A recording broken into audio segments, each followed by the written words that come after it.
Hi Taurus, welcome. Tingnan natin kung ano yung mensahe sa'yo. Be open-minded po, hindi po halos lahat makaresonate. Thank you nga po pala sa mga nagsusubscribe, sa mga bumabalik. Maraming pong salamat. Start na tayo. Ayan. Kukuha na ako dito ng card. Tingnan natin kung ano yung message sa'yo.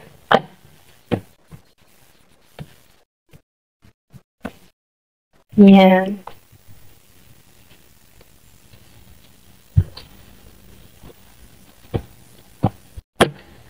Give me the message for Taurus. Ano yung mensahe sa'yo?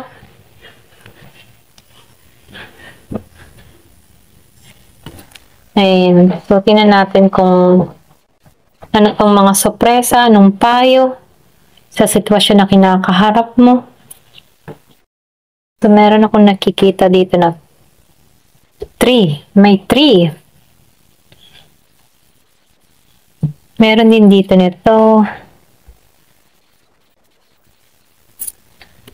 Cross. So, may cross. Meron book. Then all. So, gawin nating 6, ano, para balance. Tower.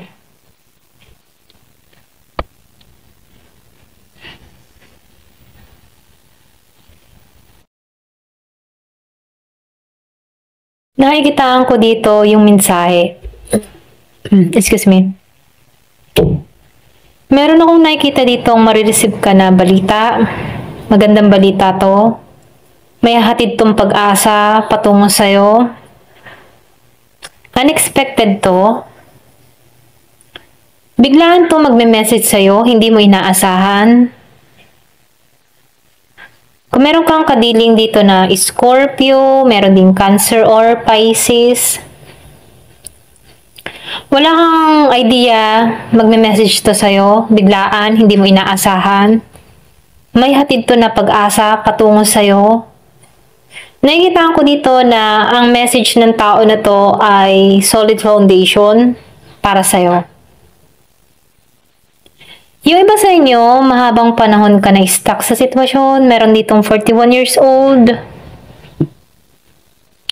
Meron din ako nakikitang 36, 26.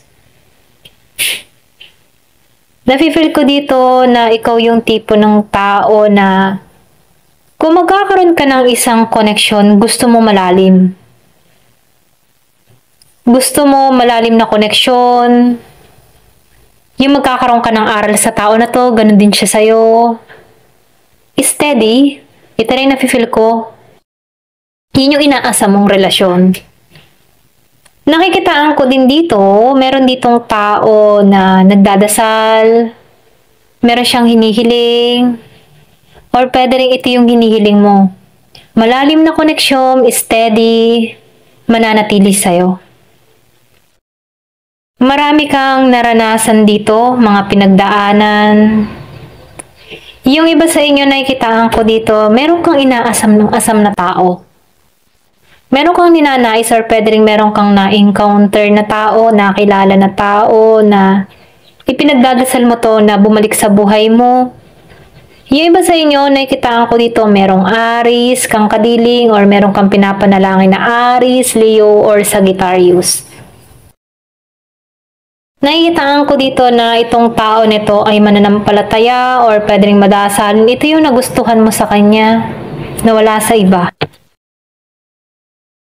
So nakikitaan ko dito marami kang natutunan sa iyong paglalakbay, sa iyong mga karanasan.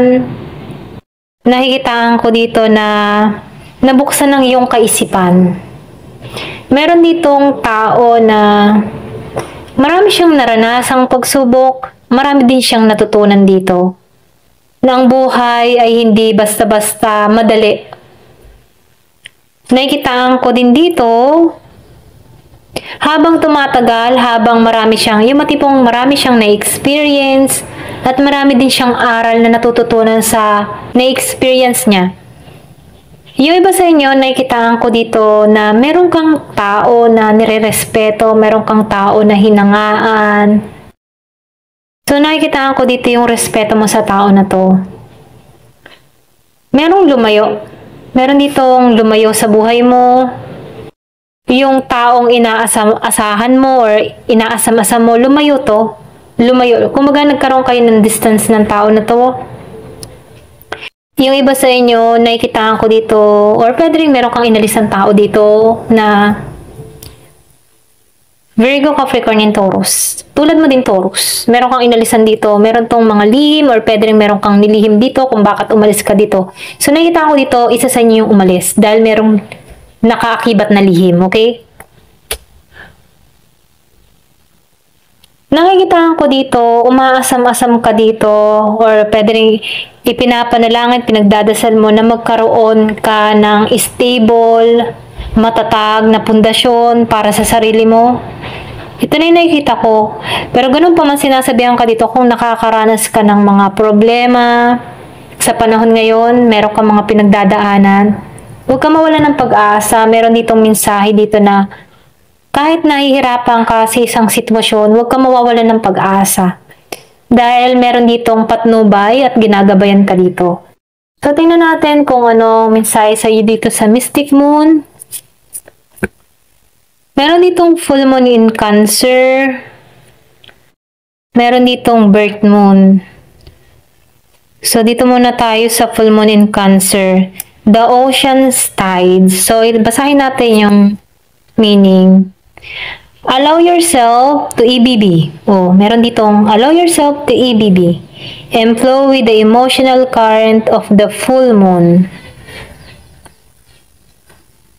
While also setting boundaries and protecting your emotional well-being. So, nakikita ko dito, no, yung bang tipo na sumabay ka sa agos. Kahit meron kang mga pinagdadaanan sa buhay, sumabay ka, pero be grounded. Kasi the more na emotional ang isang tao, marami ding tao na pwedeng umatake sa'yo dahil mahina ka pag emotional ka. Pwedeng sumabay ka kahit may mga pinagdadaanan ka, may mga problema, suliranin, pero wag mong ipakikita yung emotion mo. Be grounded, okay?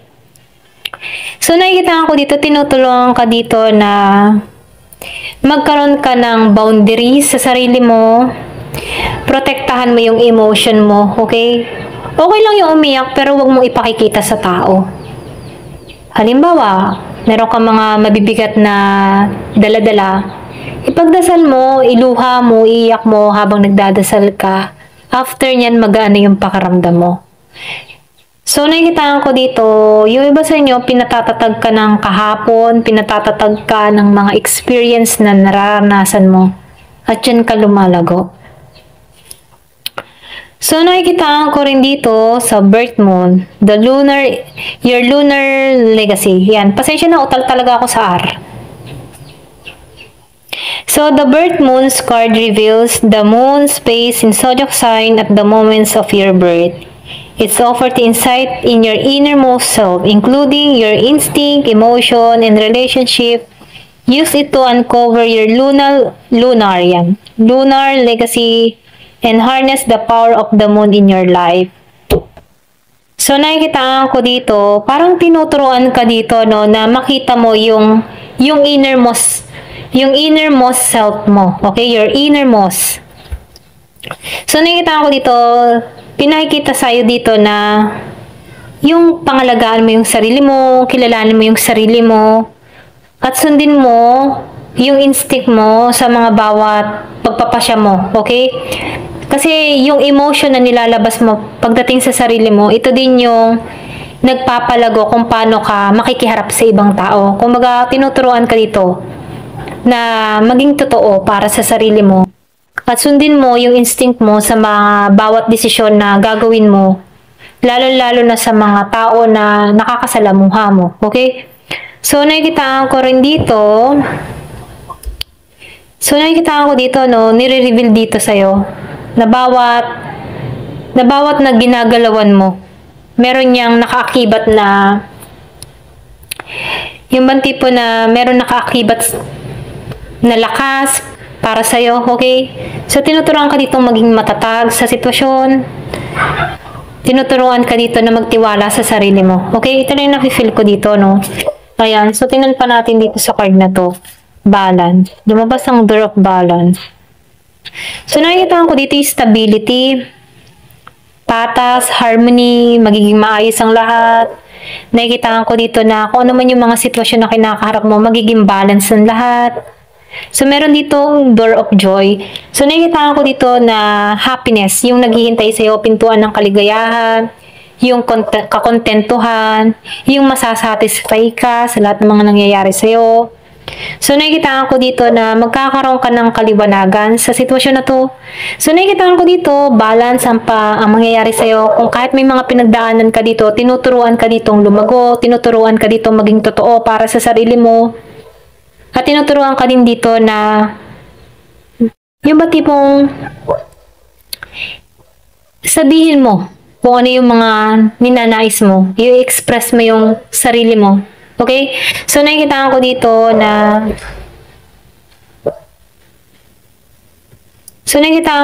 no, tinuturuan ka dito na magpakatotoo at maging kontento sa mga nare-receive mong blessing, sa mga na ipagkakalob sa'yo, maging balance sa sitwasyon, maging harmony. Ayan, ito rin nakikita ko. Ayan, hanggang dito na lamang po. Thank you for watching. Love and peace.